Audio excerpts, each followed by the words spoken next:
इस वीडियो में हम देखेंगे स्टैटिस्टिक्स से पार्ट 2। इससे पहले वाले पार्ट 1 में अनग्रुप्ड डेटा के ऊपर बात हो चुकी है। ग्रुप्ड डेटा क्या होता है, अनग्रुप्ड डेटा किसे कहते हैं, ये बातें इस वीडियो में भी रिवाइज होंगी। तो इसी क्रम में अनग्रुप्ड डेटा के ऊपर मीन, मीडियन और मोड निकालने के ऊपर बात हो चुकी थी उसमें।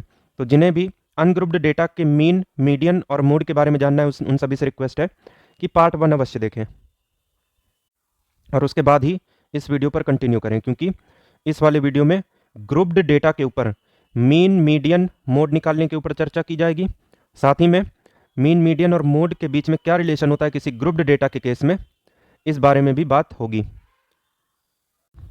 तो किसी भी टाइप के डेटा के ऊपर बात करने से पहले स्टैटिस्टिक्स, जो कि चैप्टर का नाम है, उसे कवर करने का पर्पस क्या है, क्या यूज़ है इसका, इस चीज़ को समझते हैं। तो स्टैटिस्टिक्स के अंदर कोई भी डेटा है उसको कलेक्ट किया जाता है कि जो डेटा है उसको एक जगह रखा जाए। एक बार आपने उस डेटा को एक जगह रख के कलेक्ट कर लिया तो उसको ऑर्गेनाइज किया जाए। आप टेबल बना सकते हैं, आप पाई चार्ट बना सकते हैं। वैसे पाई चार्ट भी पार्ट 1 में ही कवर हो चुका है।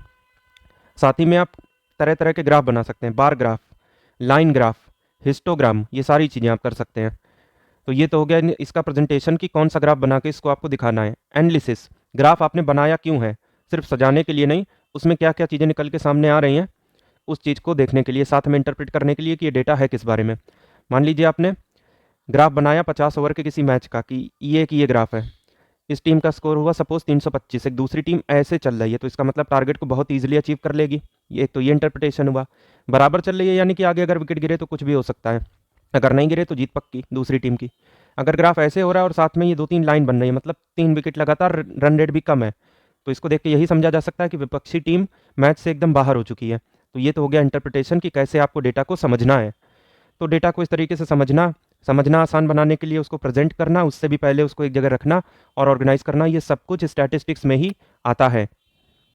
इससे पहले ग्रुप्ड डेटा की डेफिनेशन की बात करें और साथ में अनग्रुप्ड डेटा को भी रिवाइज करें, दोनों को समझ लेते हैं।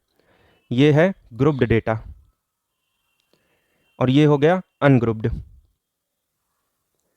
तो अनग्रुप्ड के केस में आपके पास 10 स्टूडेंट है, ए, बी, सी, डी, ई, एफ, जी, एच, आई और जे। तो आपके पास क्या हो गया, 10 स्टूडेंट हो गए जिनके नाम A B C D up to J हैं और 20 में से नंबर निकालने की बात हो रही है। तो अगर सपोज ए के 10 नंबर आए हैं, बी के 12, सी के 13, डी के 14, ई के 7 नंबर आए हैं, साथ ही में एफ के भी 7 आए हैं, जी के 6 आए हैं सपोज, एच के 5 आए हैं 20 में, आई के आए हैं 19 और जे के आए हैं 2 नंबर 20 में। तो अनग्रुप्ड डेटा में आपने क्या किया कि आपने सीधे से ये देखा कि कौन कौन लोग हैं। तो आपके पास स्टूडेंट हैं ए से लेकर जे, और साथ में किनका क्या नंबर आ रहा है वो आपने लिख दिया। तो आपके पास अगर कुछ लोग हों और उनकी कुछ भी जानकारी हो नंबर की फॉर्म में, तो वो डेटा क्या कहलाता है, अनग्रुप्ड डेटा। इसी की जगह पे ये भी हो सकता था 11 बल्लेबाज हैं और किसी टेस्ट मैच की एक पारी में बनाए हुए रन, या फिर एक मेडल टैली है, सपोज 5 प्लेयर हैं, किसने कितने मेडल जीते हैं। तो आपके पास लोग, उनकी इन्फॉर्मेशन और साथ में उन्होंने क्या क्या अचीव करा है उसके नंबर को आपको रखना है। तो ये सारा डेटा हो गया अनग्रुप्ड में कि भाई आपने सिर्फ नंबर देखे और लोग देखे, आपने कोई किसी तरीके का ग्रुप नहीं बनाया, कोई क्लासिफिकेशन आपने किया नहीं। तो ये तो हो गया अनग्रुप्ड। अब ग्रुप्ड में आपको करना पड़ता है क्लासिफिकेशन, आपको कैटेगरी बनानी होती है, ग्रुप बनाने होते हैं, इसीलिए इसका नाम ग्रुप्ड डेटा है। इस ग्रुप्ड डेटा को हम ऐसे भी लिख सकते थे कि ये है मार्क्स, किसके कितने नंबर हैं, और ये है नंबर ऑफ स्टूडेंट। इसे ही हम फ्रीक्वेंसी कहते हैं। फ्रीक्वेंसी सीधा मतलब है कि कौन सी चीज़ कितनी बार आ रही है, ज़्यादा डिटेल में पार्ट 1 में बताया है। तो हमने एक ग्रुप बनाया कि जिसके नंबर 0 से 5 के बीच में, ध्यान रखिएगा कि इस 0 से 5 में 0, 1, 2, 3, 4 है, 5 इसमें शामिल नहीं है। ऐसे ही आपने अगला ग्रुप बना लिया 5 से 10 का, उसके बाद अगला बना दिया 10 से 15 का, अगला बना दिया 15 से 20 का। तो ये 4 आपने ग्रुप बना दिए। अब 0 से 5 के बीच में 0, 1, 2, 3, 4, 5 से 10 के बीच में 5, 6, 7, 8, 9, यानी ये जो चीज़ लिखी है ये शामिल है, ये चीज़ इसमें शामिल नहीं है। ऐसे यहाँ पे 5 शामिल है, 10 शामिल नहीं है, 10 शामिल है, 15 शामिल नहीं है, 15 शामिल है, 20 शामिल नहीं है। ठीक, तो ये जो हमने रेंज बनाई है इसे बोलते हैं क्लास, और ये जो क्लास के बीच में गैप है उसे बोलते हैं क्लास इंटरवल। इसे हम क्लास विड्थ भी बोलते हैं, क्लास हाइट भी बोलते हैं। तो क्लास इंटरवल का या फिर क्लास विड्थ का या फिर क्लास हाइट का सीधे मतलब ये है बड़ी वैल्यू माइनस छोटी वैल्यू। बड़ी वैल्यू को बोलेंगे अपर लिमिट, माइनस छोटी वैल्यू को बोलेंगे लोअर लिमिट। ठीक, तो ये हो गया क्लास इंटरवल। जो पहले लिखी है वो लोअर लिमिट, जो बाद में लिखी है वो अपर लिमिट। बड़ी में से छोटी को लेस कर दिया तो क्लास इंटरवल विड्थ या फिर हाइट आ गई आपके सामने, और ये पूरी चीज़ तो क्लास है ही। तो जिस ग्रुप में आपने ग्रुप्ड डेटा को रखा वो क्लास हो गई, और क्लास से संबंधित बाकी चीज़ें ये हो गई। इसके बाद जो अगली चीज़ है वो आती है हमारी क्लास मार्क। क्लास मार्क मतलब ये जो रेंज है, इस रेंज का एवरेज क्या है। तो एवरेज निकालना आपको पता ही है, इन दोनों को जोड़ के आधा करना, क्योंकि दो ही तो चीज़ें हैं, जैसे 0 5 में दो ही तो चीज़ें हैं, 0 और 5, तो 0 + 5/2, यानी क्लास मार्क क्या हो गया, upper limit plus lower limit by 2। ये तो हो गया क्लास मार्क। क्लास इंटरवल हो गया, क्लास मार्क हो गया, क्लास इंटरवल को विड्थ हाइट भी बोलते हैं। तो जो ग्रुप हमने बनाया उसकी सारी इन्फॉर्मेशन आपके सामने इस प्रकार है। तो ये तो आपने फ़र्क समझ लिया अनग्रुप्ड डेटा में और ग्रुप्ड डेटा में। अनग्रुप्ड डेटा में सीधे से ये लिस्ट ऑफ नंबर है और कहीं कुछ नहीं, जबकि ग्रुप्ड डेटा में आप जिस ग्रुप में आप डेटा को क्लासीफाई करते हो वो होता है क्लास। क्लास से संबंधित जो इंपॉर्टेंट चीज़ें हैं वो क्लास इंटरवल और क्लास मार्क हैं। लोअर लिमिट क्या होती है, अपर लिमिट क्या होती है, इस बात की भी जानकारी आपको हो चुकी है। सो इस वीडियो के अंदर जो हमारा पहला टॉपिक है वो रहेगा mean of grouped data. Ungrouped data का अगर आपको मीन देखना है तो पार्ट 1 में जाना पड़ेगा। ग्रुप्ड डेटा का मीन कैसे निकालें, तो ग्रुप्ड और अनग्रुप्ड डेटा की आप डेफिनेशन देख लीजिए। तो grouped data is the data that has been organised into several group, और जो ग्रुप आपने बनाया उसे क्या बोलेंगे, क्लास बोलेंगे। और अनग्रुप्ड डेटा की जहाँ तक बात है तो वहाँ पे आपने क्या देखा था, वहाँ पे आपने यही देखा था कि किसी प्रकार का हमने कोई ग्रुप नहीं बनाया और जैसे डेटा दिया हुआ है उसको वैसे का वैसा ही लिख दिया, it is obtained in its original form. It is just the list of number, number ही तो है और उनकी फ्रीक्वेंसी, बस यही तो है अनग्रुप्ड डेटा। उसका मीन मीडियन मोड पहले पार्ट में निकाल चुके हैं, साथ में पाई चार्ट भी उसी में कवर है।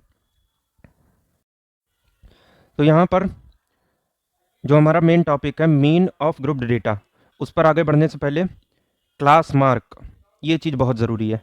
आपसे डायरेक्टली भी पूछा जा सकता है कि अगर आप ग्रुप्ड डेटा का मीन निकाल रहे हो तो सारी चीज़ें किस पे डिपेंड करेंगी, तो सारी चीज़ें क्लास मार्क के ऊपर डिपेंड करेंगी, अपर plus lower limit by 2।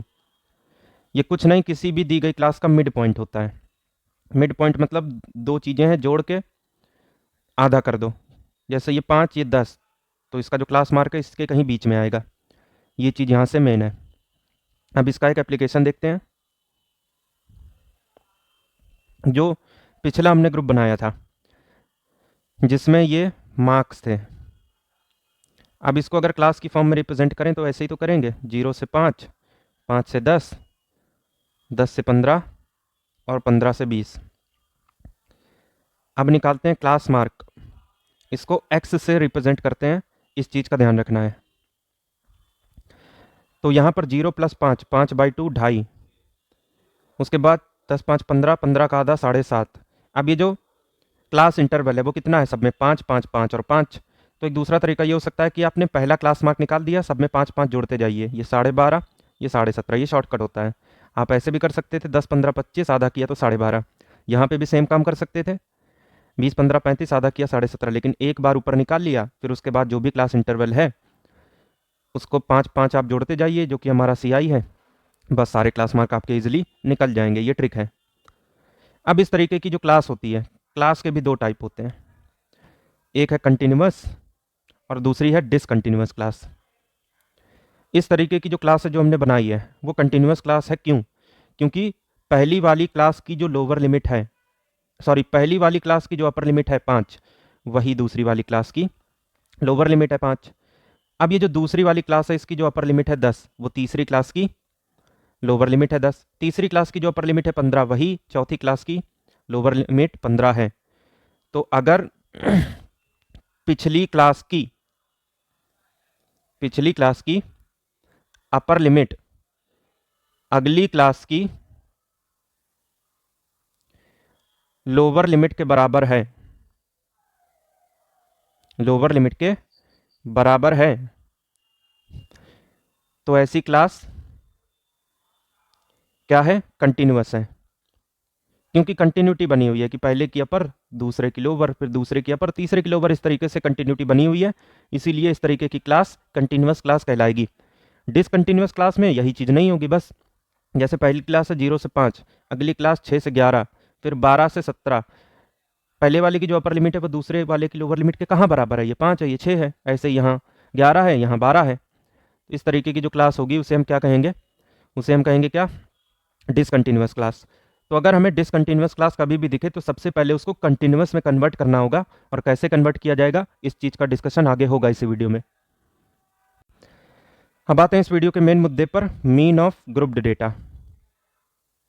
Grouped data का मीन। ग्रुप्ड डेटा के मीन निकालने के 3 तरीके हैं। सबसे पहले है डायरेक्ट मेथड। कितने तरीके हैं, 3। दूसरा है अज्यूम्ड मीन मेथड, और तीसरा है स्टेप डेविएशन मेथड। जितना बड़ा डेटा होगा वैसे ही अगले मेथड की ओर हम जाते जाएंगे। इसका मतलब ये हुआ कि सबसे ज़्यादा टाइम लगने वाला है आपको डायरेक्ट मेथड से, उससे कम टाइम लगने वाला है अज्यूम्ड मीन मेथड से, और उससे भी कम टाइम लगने वाला है, यानी सबसे कम टाइम लगने वाला है स्टेप डेविएशन मेथड में।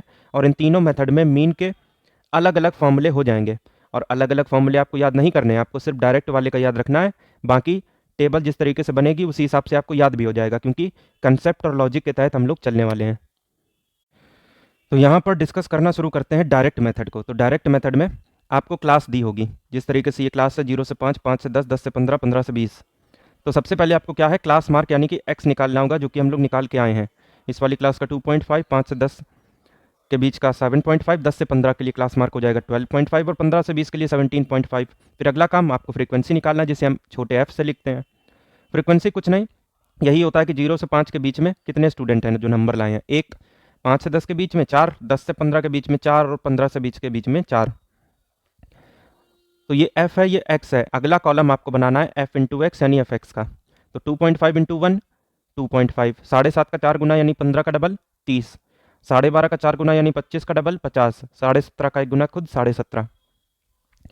उसके बाद आपको सारे f जोड़ लेने हैं, समेशन ऑफ f, यानी f की सारी वैल्यू जोड़ देनी है। 4 4 8 2 10। उसके बाद आपको fx जो भी आपने कलेक्ट किए हैं वो सब जोड़ने हैं, यानी सिग्मा fx। सिग्मा मतलब सब कुछ जोड़ के 17.5 और 2.5 20, 20 30 50, 50 100। अब डायरेक्ट मेथड का जो फॉर्मूला है वो होता है मीन बराबर sigma fx by sigma f। इस चीज़ को ध्यान रखना है, डायरेक्ट फॉर्मूला भी पूछा जा सकता है। तो इसका आंसर कैसे निकलेगा, सिग्मा fx 100, सिग्मा f 10, 100/10 यानी कि 10। 10 इस क्वेश्चन का आंसर है। कि आपको क्लास दिए हुए थे, फ्रीक्वेंसी दी हुई थी, आपसे पूछ सकते थे मीन, तो आप ऐसे निकालते। तो ये तो था डायरेक्ट मेथड।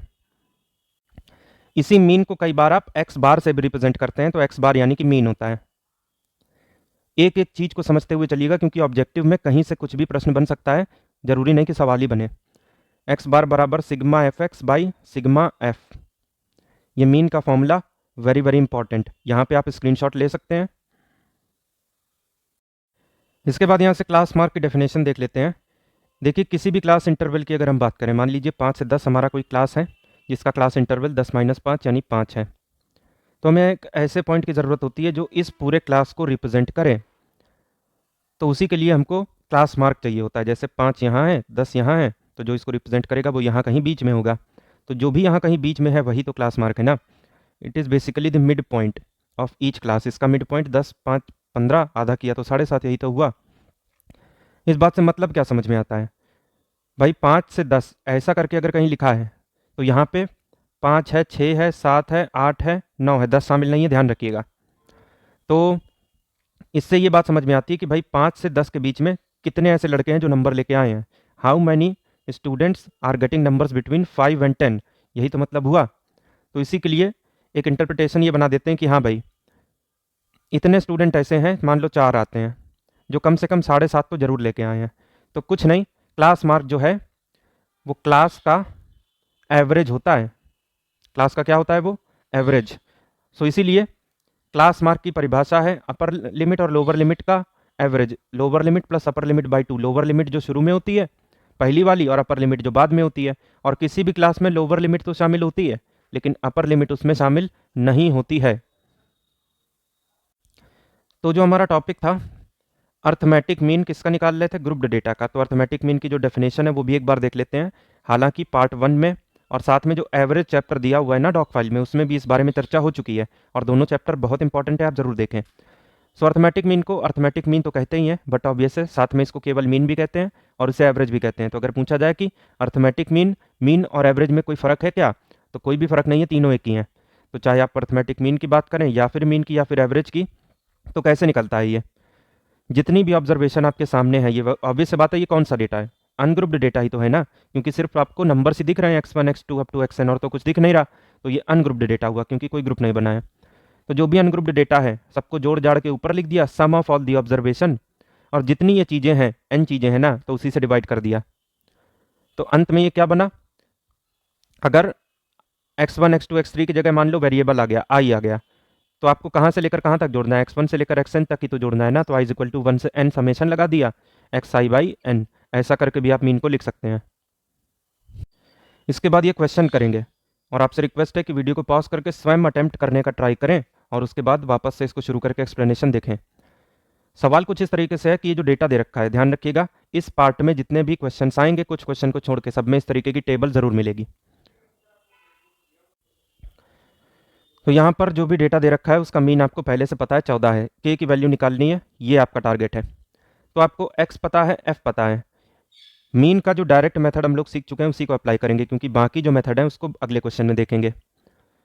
तो एफ पता है, एक्स पता है, तो अगला क्या करना है? एफ एक्स निकालना है। तो एक तीसरा कॉलम बनाया हमने, और ये F into X F x हो गया। 5 सत्ते 35, 10 इंटू के 10 के, 15 अट्ठे 120, 20 चौके 80, 25 इंटू 5 हो गया 125। अगला काम क्या करना है? Sigma F x.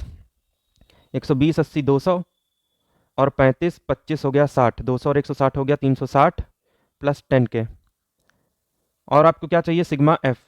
इन सबको जोड़ना है, 7 8 15 4 19 5 24 प्लस के। तो सिग्मा एफ आ गया 24 प्लस के।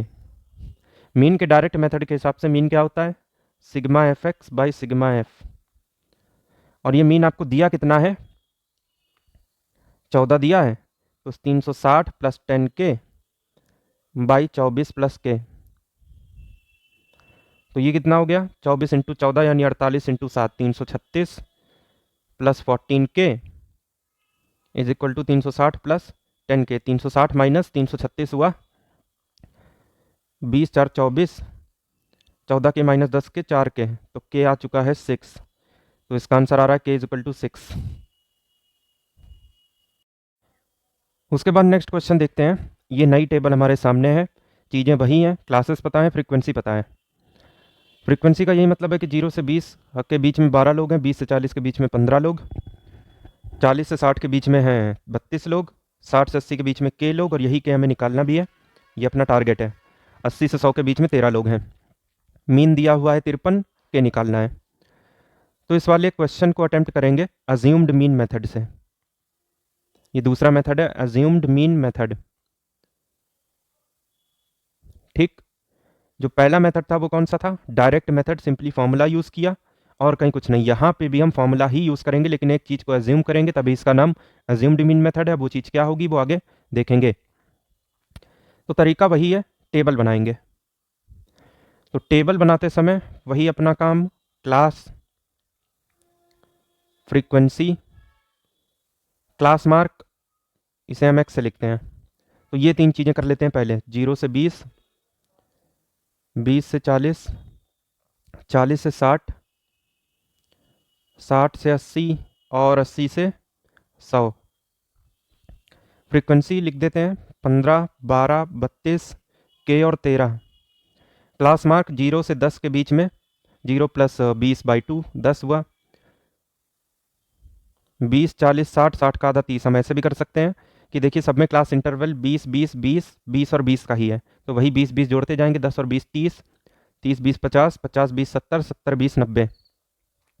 अब एज्यूम्ड मीन मेथड में एक चीज़ हमें निकालनी पड़ती है, डी फॉर डेविएशन, जो कि होता है x माइनस ए। अब ए कहाँ से डिसाइड होता है? ये जो क्लास मार्क का पूरा कॉलम है, इसी में से बीच वाली वैल्यू लेनी पड़ती है, और इस पूरे कॉलम में बीच वाली वैल्यू 50 है, क्योंकि 2 इसके ऊपर है 2 इसके नीचे। अगर मान लीजिए ये 50 बीच में नहीं पड़ता, यहाँ पे मान लो 110 आता, तो बीच में 50 और 70 2 पड़ रहे होते, तो कोई भी हम ले सकते थे 50 70, उससे फ़र्क नहीं पड़ता, आंसर सेम आता। लेकिन फिलहाल 110 तो है नहीं, बीच में 50 है, तो वही लेते हैं। तो d is equal to x minus a, 10 माइनस 50 यानी minus 40, 30 minus 50 minus 20, 50 minus 50 zero, 70 minus 50 20 और 90 माइनस 50 40, ये हुआ। उसके बाद एक अगला कॉलम बनाना है जो कि होगा f इंटू डी। पिछली बार क्या कर रहे थे डायरेक्ट मेथड में f इंटू एक्स कर रहे थे, अब की बार f इंटू डी कर रहे हैं। तो f into D 12 into minus 40 minus 480, 15 into minus 20 यानी minus 300, 32 into zero zero, 20 into के 20 के और 13 इंटू 40 520, ये हो गया। अब उसके बाद हमें समेशन ऑफ एफ डी करना है। सिग्मा एफ डी हो जाएगा, ये हो जाएगा माइनस 780 प्लस 520 प्लस 20 के यानी कि माइनस 260 प्लस 20 के यानी कि 20 के माइनस 260, 20 के माइनस 260। और सिग्मा आगे क्या करना है, एफ करना है, सिग्मा एफ। तो यहाँ पे 32 13 45 15 60 और 12 72 प्लस के 72 प्लस के, तो 72 प्लस के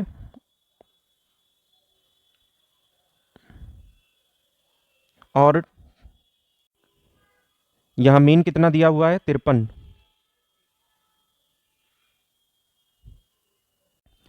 और यहाँ पे फॉर्मूला पता है क्या होगा, A plus sigma F D by sigma F. ये आप एज्यूम्ड मीन के फॉर्मूले को चाहें तो नोट कर सकते हैं, A plus sigma F D by sigma F. A add क्यों किया, क्योंकि D is equal to x minus A को लेस कर रहे थे ना, तो इसी ए को यहाँ पे ऐड कर दिया, उधर सब्ट्रैक्ट किया, यहाँ ऐड कर दिया, तो ये याद रखने का तरीका हो गया। मीन इज इक्वल टू 53 बराबर 53 हमारे इस केस के लिए A plus sigma F D by sigma F. तो 53 बराबर 50, क्योंकि यही एज्यूम्ड मीन था। सिग्मा एफ डी हो गया हमारा 20 के माइनस 260, सिग्मा एफ हो गया 72 प्लस के, 3 टाइम्स ऑफ 72 प्लस के इज इक्वल टू 20 के माइनस 260, 72 का 3 गुना 216 प्लस 3 के 20 के माइनस 260, 17 के इज इक्वल टू 476, 17 दूनी 34, 17 8 136। तो के की वैल्यू कितनी आ चुकी है 28। एज्यूम्ड मीन मेथड कहीं लिखा नहीं होगा क्वेश्चन में, लेकिन कितनी कैलकुलेशन आपको करनी पड़ रही है उसी हिसाब से आपको देखना पड़ेगा कि भाई कौन सा मेथड हमें यूज़ करना चाहिए, डायरेक्ट एज्यूम्ड मीन या फिर स्टेप डेविएशन। उसके बाद नेक्स्ट क्वेश्चन देखेंगे और साथ ही में देखेंगे नेक्स्ट मेथड जो कि होगा स्टेप डेविएशन मेथड। टेबल हमारे सामने है, एक क्लास टेस्ट में 120 स्टूडेंट के द्वारा जो भी मार्क्स स्कोर किए गए हैं उनकी टेबल यहाँ पर दे रखी है। एक तरफ है मार्क्स और दूसरी तरफ है नंबर ऑफ स्टूडेंट, यानी एक तरफ क्लास है दूसरी तरफ फ्रीक्वेंसी। मीन आपको 59 दिया हुआ है, मिसिंग फ्रीक्वेंसी एक्स और वाई निकालनी है, आप टेबल देख सकते हैं। मार्क्स हैं 0 से 10, 10 से 20, 20 से 30, 30 से 40, 40 से 50, 50 से 60, 60 से 70, 70 से 80, 80 से 90 और 90 से 100। नंबर ऑफ स्टूडेंट हैं 1 3 7 10 15 एक्स, 9 27 18 वाई। तो काम वही करना है, बनानी है टेबल। एक तरफ लिखना है क्लास, क्लासेस, दूसरी तरफ लिखना है क्लास मार्क जो कि हम निकालेंगे। उसके बाद स्टेप डेविएशन के तहत जो काम अपने को करना पहले था एज्यूम्ड मीन में वो तो करना ही है, D is equal to x minus A बाद में पता चलेगा जब क्लास मार्क के बीच की वैल्यू हम पिक करेंगे। उसके बाद एक नई चीज निकालनी होती है, u is equal to x minus a by h. H का मतलब कुछ नहीं, क्लास हाइट, क्लास इंटरवल या क्लास विड्थ जो भी आप कह लें, ये एक नई चीज हो जाती है। बाकी ये हो गई फ्रीक्वेंसी। तो शुरू करें, क्लासेस हैं 0 से 10, 10 से 20, 20 से 30, 30 से 40, 40 से 50, 50 से 60, 60 से 70, 70 से 80, 80 से 90, 90 से 100। क्लास मार्क 0 और 10 के बीच का एवरेज है, 10 प्लस 0 10 हुआ, बाई 2 5 हुआ। अब देखिए जो क्लास विड्थ है वो हर बार 10 10 10 10 10 ही है, तो 10 10 जोड़ते जाएंगे, 5 10 15, 15 10 25, 25 10 35, 10 जोड़ा 45, आगे 10 जोड़ा 55, फिर 65, 75, 85 और 95। इतना इजीली क्लास मार्क आप निकाल सकते हैं। बीच में कौन सी वैल्यू पड़ रही है इसमें? अगर आप 45 और 55 को देखें तो ये पूरा सेट बीच में पड़ रहा है, क्योंकि 4 इसके ऊपर है, 4 इसके नीचे। अब सवाल ये उठता है कि वैल्यू कौन सी लें। तो 45 और 55 में कोई भी वैल्यू ली जा सकती है, तो हम ले रहे हैं 45। तो d is equal to x minus a. X तो ये है ही है। यहाँ 5 माइनस 45 हुआ -40, 5 15 माइनस 45 हुआ -30, 25 माइनस 45 हुआ -20, 35 माइनस 45 हुआ -10, 45 माइनस 45 हुआ 0, 55 में 45 गया 10, 65 में 45 गया 20, 75 में 45 गया 30, 85 में 45 गया 40, 95 में 45 गया 50। ये सारी चीज़ें हमें मिल चुकी हैं। तो अगली बारी आती है यू निकालने की, जो कि स्टेप डेविएशन के तहत अगला प्रोग्राम है। कुछ नहीं करना, क्लास की हाइट कितनी है, सब बार 10 10 10 है ना, तो बस 10 याद रखना है। -40/10 -4, -30/10 -3, -20/10 हुआ -2, -10/10 हुआ -1, 0 कोई मतलब नहीं 0, 10/10 इज इक्वल टू 1, 20/10 हुआ 2, 30/10 हुआ 3, 40/10 हुआ 4, 50/10 हुआ 5। यू निकाल लिया। एफ ये क्वेश्चन में ही दिया हुआ है, कितना था, 1 3 7 10 15 एक्स, उसके बाद 9 27 18 और वाई, यही तो था। तो टेबल हम लोग बना चुके हैं। अब स्टेप डेविएशन मेथड के तहत अगली बारी आती है क्या करने की, यू सारे आपने जोड़ लेने हैं।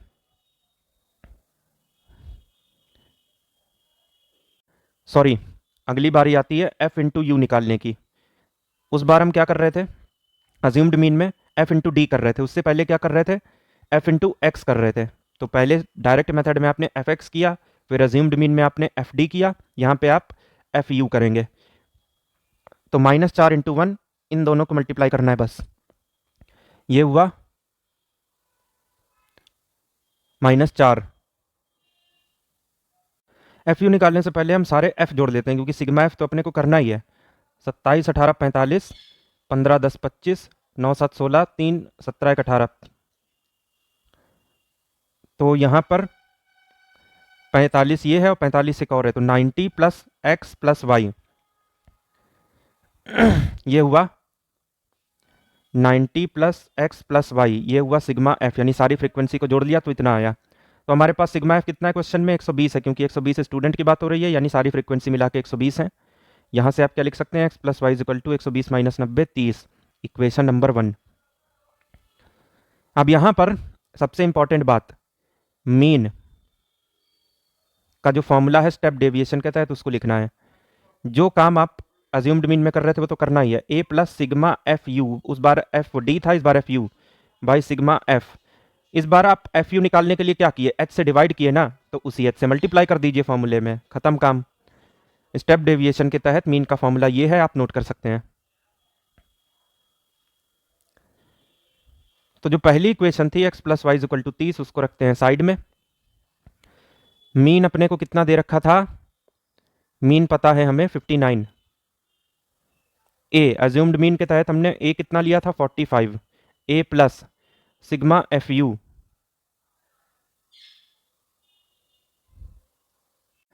तो सिग्मा एफ यू निकालने से पहले सारे एफ यू भी तो निकालने पड़ेंगे ना, तो उसी क्रम में यू हमारे सामने है, एफ हमारे सामने है। तो पहली रो के लिए -4 इंटू 1 -4, फिर -9, फिर -14, 7 दूनी 14, फिर -10, फिर 0, क्योंकि something into 0 0, x into 1 x, 9 2 ज़ा 18, 27 इंटू 3 81, 18 चौके 72, 5 वाई। अब ये सारी नेगेटिव वैल्यूज आपको क्या दे रही हैं, 14 13 27 10 37 -37।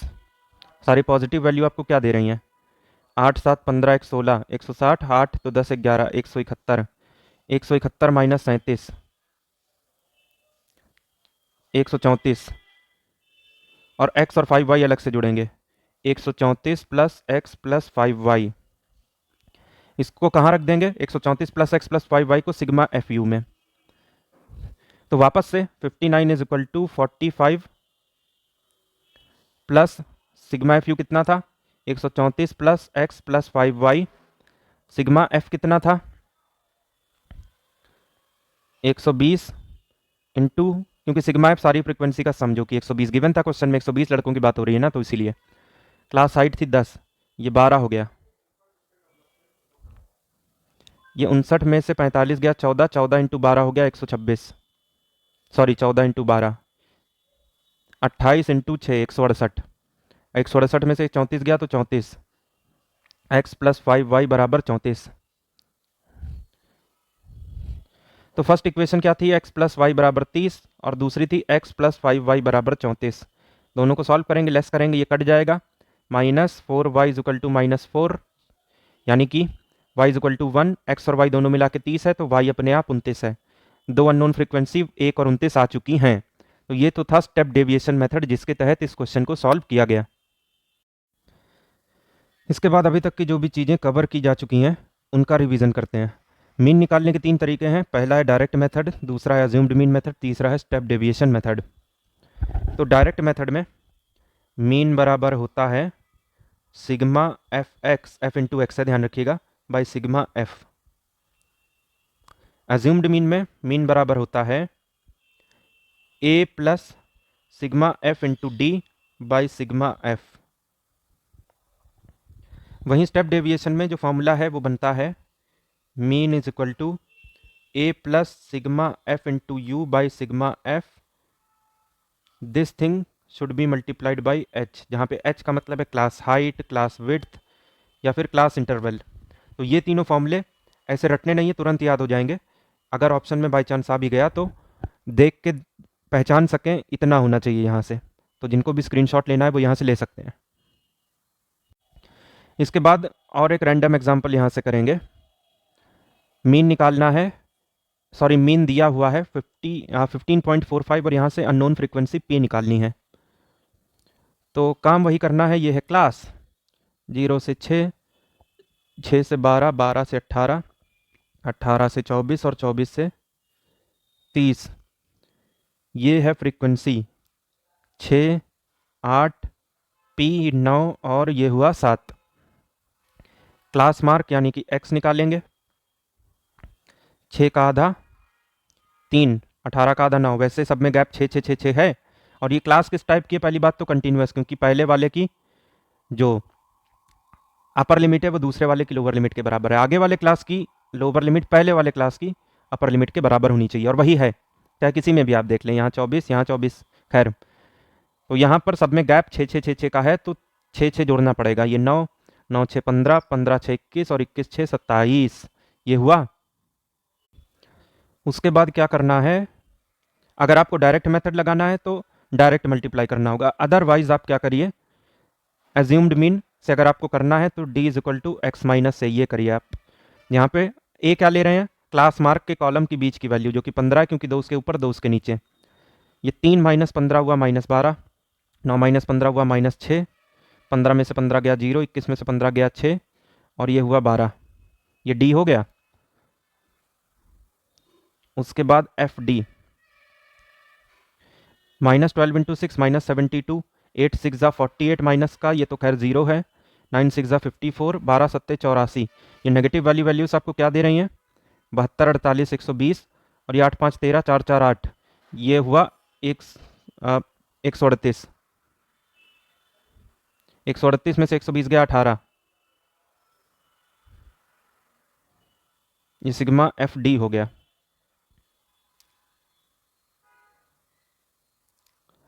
18 सिग्मा एफ 6 8 14, 14 7 21, 21 9 30, ये हो गया 30 प्लस पी, तो 15.45, क्योंकि मीन यही है। Sigma F D by sigma F plus A हमने क्या लिया था 15, तो 15.45 is equal to 15 plus sigma F D हो गया 18, सिग्मा एफ हो गया 30 प्लस पी, ये 0.45, क्योंकि इसमें से ये गया तो यही बचा, into 30 plus p that is equal to 18।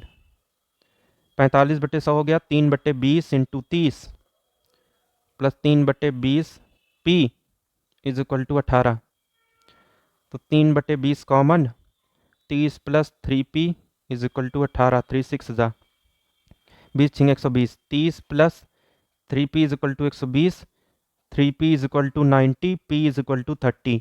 तो p की वैल्यू कितनी आ चुकी है? 30। तो यहाँ से इस क्वेश्चन से हमें सीख क्या मिलती है? तो हमें सीख यही मिलती है कि कभी भी मेंशन नहीं होगा कि आपको कौन सा मेथड यूज़ करना है। अपने समय बचाने के हिसाब से आपको जो भी मेथड सही लगे आप यूज़ कर सकते हैं। तो फॉर्मूले ध्यान रखने से डरना नहीं है, फॉर्मूले याद होंगे तभी जल्द से जल्द क्वेश्चन सॉल्व होगा। तो यहाँ पर जो अगला क्वेश्चन है उसमें भी सेम काम हमें करना है। कभी भी ध्यान रखिए ये दिया नहीं होगा कि कौन से मेथड से आपको सॉल्व करना है, वो क्वेश्चन की कठिनाई और कैलकुलेशन को ध्यान में रखते हुए डिसाइड होगा अगेन। तो 80 में से जितने जितने नंबर आए हैं सभी के 90 कर लीजिएगा क्योंकि ये 84 चला गया। खैर 90 में से जितने आए हैं 40 लड़कों के नंबर वो हमने इस टेबल में रिकॉर्ड करके रखा हुआ है। तो मीन निकालना है इस डेटा का। अब यहाँ पे ध्यान देने वाली बात क्या है, ये 65 से 69 ये क्या 70 आ गया। पहले वाले की अपर लिमिट दूसरे वाले की लोअर लिमिट के बराबर नहीं है, ये डिसकंटिन्यूअस क्लास है। वीडियो की शुरुआत में बताया था कि डिसकंटिन्यूअस क्लास जब भी आपको दिखाई पड़े तो आपको क्या करना है, कंटिन्यूअस क्लास में उसे कन्वर्ट करना है, उसे बदल देना है। डिसकंटिन्यूअस को कंटिन्यूअस क्लास में बदल देना है। कैसे बदलेंगे ध्यान रखिएगा। जितनी भी लोअर लिमिट है जिस भी क्लास की आप बात करें, चाहे 65 से 69, चाहे 70 से 74, चाहे 75 से 79 या फिर चाहे 80 से 84, जितनी भी लोअर लिमिट है सब में -0.5 करना है। ये क्वेश्चन आ सकता है डायरेक्टली कि क्या करिएगा, तो -0.5। साथ ही में जितनी भी अपर लिमिट है जिस भी क्लास के ऊपर आप बात करें सब में +0.5 करना है। ये बात आपको नोट कर लेनी है, स्क्रीनशॉट इसका ले लीजिए। आई थिंक सभी ने इसका स्क्रीनशॉट ले लिया होगा। तो इस क्वेश्चन को सॉल्व करने की ओर आगे बढ़ते हैं।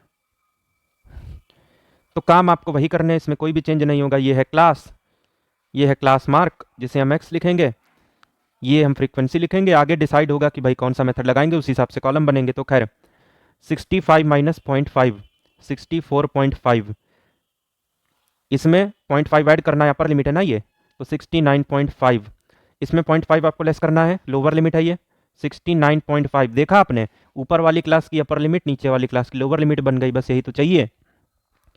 इसमें 0.5 जोड़ेंगे 74.5, इसमें 0.5 घटाएंगे 74.5, इसमें 0.5 आप जोड़ेंगे 79.5। उसके बाद 0.5 कम करेंगे 79.5 और ये 0.5 जोड़ेंगे 84.5, 2 फिर उसके बाद 18, 16 और 4। क्लास मार्क चाहे इन दोनों को जोड़ के आधा करिए चाहे इन दोनों को जोड़ के आधा करिए, बात बराबर है। बस हमने दिखाने के लिए कि कैसे किसी डिसकंटिन्यूअस क्लास को कंटिन्यूअस क्लास में बनाया जाए इस चीज़ को यूज़ करा है। तो 65 + 69/2 ये हो जाएगा 68। और ये गैप कितना है सब में, 4 4 का, तो 4 4 बस आगे बढ़ाते जाइए, 72, 76 और 80। अब दिस इंटू दिस करेंगे डायरेक्ट मेथड के लिए, f into X F X, तो चीज़ें खराब हो जाएंगी। अज्यूम्ड मीन से d is equal to x minus A ये लिखते हैं और अगला कॉलम एफ डी बनाते हैं। तो देखिए इसमें हम बीच में क्या लें, 76 भी ले सकते हैं 72 भी, क्योंकि बीच में ये दोनों ही आ रहे हैं, एक ऊपर एक नीचे, तो 72 लेते हैं फिर। तो 72 ले रहे हैं, तो d is equal to x minus A. 68 में 72 गया -4, 72 में 72 गया 0, 76 में 72 गया 4, 80 में 72 गया 8, ये हुआ। उसके बाद अगर आप आगे देखें f इंटू डी, 2 4 ज़ा 8 ये 0, 16 4 ज़ा 64, 4 8 32, 64 32 96 में से 8 गया 88, तो सिग्मा एफ डी आ चुका है 88। सिग्मा एफ कितना आ चुका है, 16 4 20 और 20 40। तो यहाँ पर मीन क्या हो जाएगा, a plus sigma F D by sigma F, यानी 72 + 88/40। ये जो भी आएगा सॉल्व करके ये आपका आंसर हो जाएगा।